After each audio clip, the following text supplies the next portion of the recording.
Colin Massey, again, our horticulturist, and we are going to go over a few fun things for November, like leaves. Leaf management.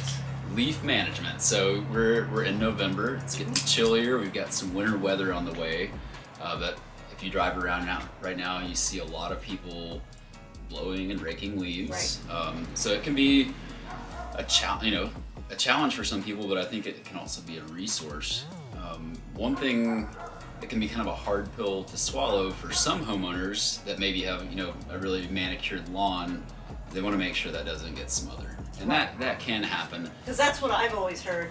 You got to rake your leaves, you're going to kill your grass, which I'm not so sure it's true. Yeah, it really depends on the thickness. If it's 4 or 5 inches thick, that certainly can happen with any plant. Mm-hmm. But an inch or so here or there really isn't. I don't have a lawn really. Okay. I've got weeds, so I'm leaving my leaves this year on the ground, just to try to promote pollinators, because many of our pollinators, all sorts of insects, moths, butterflies, caterpillars, yeah. Moths and butterflies. We also have parasitic wasps. Mm-hmm. Many of these organisms, beetles, actually overwinter in leaf litter. Okay. Cool. So we'll go out and we'll look at some leaves and kind of uncover them and see what we can find. Maybe we can find some. Yeah. But there's other benefits to that too. An inch or so here, it can actually help suppress some weeds. It can help retain moisture, but also provide insulation throughout the winter. Well, that's kind of what I'm a very beginning gardener, but last year, my husband usually mulches. He rolls over the leaves with the lawnmower, and because he's of that, if you leave leaves, the grass dies. And I thought, well, gosh, they blow up against the plants anyway, and that's kind of a natural mulch, isn't it? Right.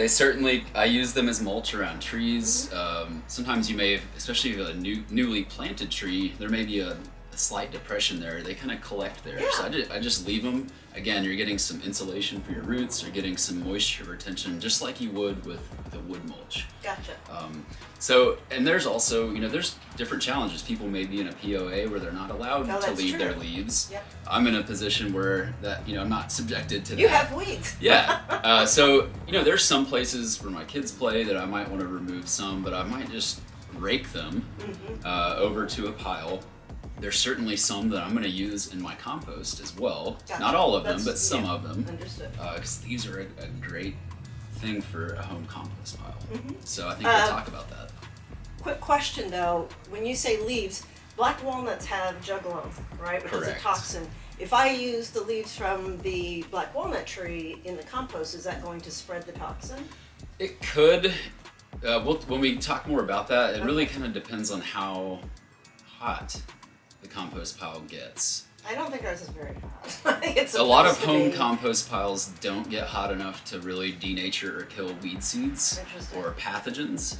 Mm-hmm. So that may not be something I would put into the compost pile. I'm probably not going to put grass clippings if they have seed heads on them in there, because I may be adding weeds back to the garden. Right. But this is also a great time of year if you do have compost to apply and incorporate that into the garden. Mm-hmm. Interesting. Okay, well, let's go out and take a look at some things and talk about composting a little bit more. We found this. See that little round thing? Well, tell us about that, Colin. Yeah, so I think this is a gall. There's a lot of different types of galls. You find them a lot on oaks, and I don't know the exact ID on this, but I think it's from a parasitic wasp. Mm-hmm. So we will often, they're very unseen. They're really quite small compared to big red wasps that we're used to seeing. When you say parasitic wasp, you're talking, what is it a parasite of? Yeah, so a lot of times they're caterpillars. So things that we might see in the garden in the summer, like cabbage loopers or tomato hornworms. So these are good things. We want to preserve these little wasps. Right. So they'll kind of sting and lay eggs inside this living caterpillar. Mm-hmm. You might see little white larvae on the back of it, and eventually when they're ready to emerge, they kind of kill the caterpillar from inside out. So they can be a biological control for certain types of pests. Wonderful. So this is yet another reason not to rake and destroy and burn your leaves. Just kind of, if you can afford to, leave them in place, right? Yeah, and I think, raking suits me just fine. Right, raking is fine. Maybe even, the garden edges, if you can stand and leave them there, or raking Right. them into a pile. You know, but if you go and just shred everything, you might be destroying a lot of these pollinators and other beneficial insects. Okay. So everybody's situation is different. It's just a Right. concept we wanted to introduce. But as you can see, I have lots of leaves that they can make little nests under. And I don't. Yes, you mentioned here this is actually a red oak. And one way you can tell the difference between a red oak and a white oak, see, red oaks have these little bristles on the end. They tend to come to angular points, Yeah. whereas white oaks are very lobed and rounded. They don't have these bristles at the end. But we see a lot of the chrysalis or caterpillar, moth eggs, galls on oaks. Oaks can Do host. we know why? Is there something about the oak that creates a better food for them? Possibly. They're native trees here, and they can host up to 400 or 500 species of different types of insect. So another good reason to plant natives. Exactly. You know, you want to go with what's natural as often as possible. Exactly. Okay, Colin, let's talk about our ugly little compost bin. Well, it's not ugly. This is mine has looked just like this. You know, as we mentioned, compost is going to happen. Some people's looks really tidy. I kind of like to make a pile myself. You know, the bigger it is, the hotter it can get. Right. But we need a couple of things. We need oxygen. So that's where, when we go in and turn it, we're introducing oxygen into that pile. We need that ratio, like I mentioned, of carbon to nitrogen. We need moisture too, but we don't want to, we don't want it to be too moist, or it can actually slow down the process. We can get some odors like ammonia. So you kind of want it to be about the wetness of a wrung out sponge. Ooh, is a good okay. example. And then our finished product should look something like this. You might see some remnants of some sticks, leaves, but you really get this nice crumbly, dark textured compost that, again, it's not soil, this is organic matter.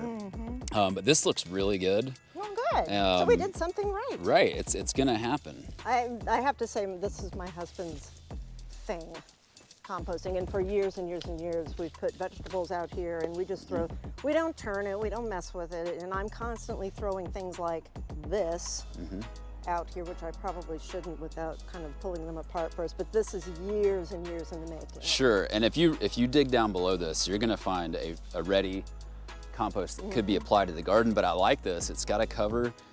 This is another good use for your leaves, just to cover your compost pile. Okay. You can separate that and dig out what you need.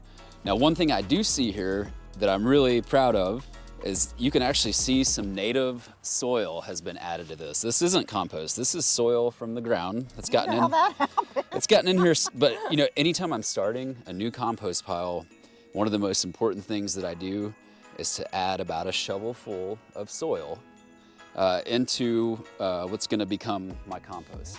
So what I'm doing is introducing those beneficial microbes, bacteria and fungus, also maybe some earthworms, all sorts of different Do organisms. they not get cooked when the compost heats up? Not generally. So that's the nice thing about soil microbes. They all have, there's a lot of different jobs that they each do. There's a lot of different temperatures that they thrive at the most.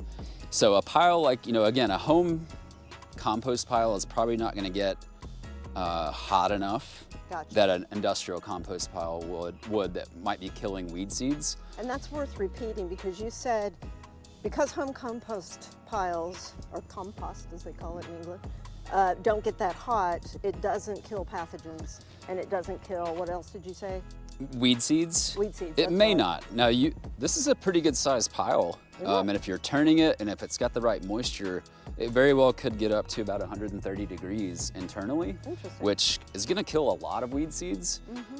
We might need a little bit longer, a little bit higher temperature and a little bit longer of a sustained temperature to really kill off everything, those really tough ones. But that's why I really am careful of what I put in here. I don't put in grass clippings that I know have had seed heads on Right. them.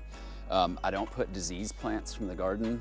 And there's a couple of other things I don't put in, like meat or dairy no, products, exactly. Good fats, and oils. It just kind of grosses me out. to It's think gross. about It's not gonna, really break down that well, but it also might invite some vermin, things like rats that want to come dig around in there. It's not what we Yeah. want to provide everyone with the best experience. Rats or Yes, guys. I've had a few excavators in mine and gotten into a little trouble, but I do want to mention to everyone, you know, we have some great fact sheets on our extension website. Okay. That's uaex.uada.edu.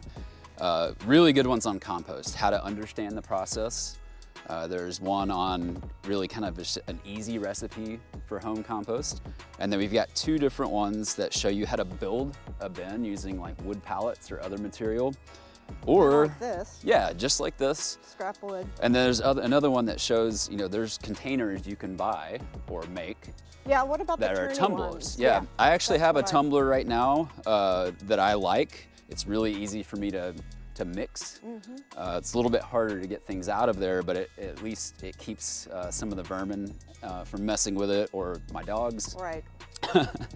So we've there's a lot of options out there for home composting. I'm sorry, I didn't mean to interrupt. We've got a lot of raccoons. I don't know why. For some reason, this neighborhood is just overrun with little raccoons and snakes. But anyway, the raccoons, if we put vegetable scraps out, they might get into it. It keeps them away from our trash Right. can if they're all the way out here. So that's a great point. And one way that we like to say it is don't dump and run. So you might just be tempted to come and throw your vegetable scraps out on the top.